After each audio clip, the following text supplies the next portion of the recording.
Brexit, defiant words from PM may not be enough. She didn't budge. And she was never going to. After her embarrassment yesterday at the hands of EU leaders, with restive backbenchers at her back, Theresa May was never going to use this highly unusual appearance in Downing Street and dramatically reverse out of her position. Simply, to back down less than 24 hours later would have looked weak. And the Prime Minister has invested huge amounts of time, effort, and political capital into her checkers plan.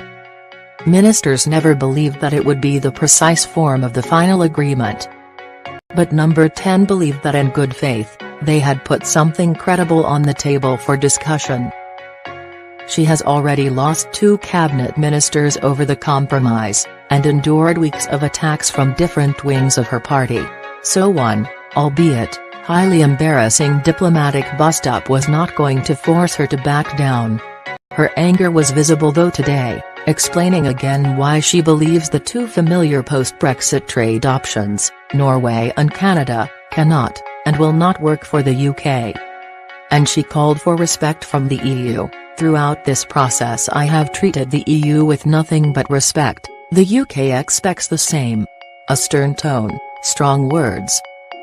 And in going further on citizens' rights too, perhaps Mrs May has sought to take the high ground, in contrast to what some in the UK are seeing as the EU's poor behaviour yesterday. But while there is no remote sign from the PM today that she is about to compromise, forces in the EU and in her own party are intent on forcing her to do so. Her problem is that they want to push her in different directions. Rhetoric doesn't change the fact that few of the players involved outside Number 10 believe that the suggestions the Prime Minister has put forward can be the ones that ultimately will win the day.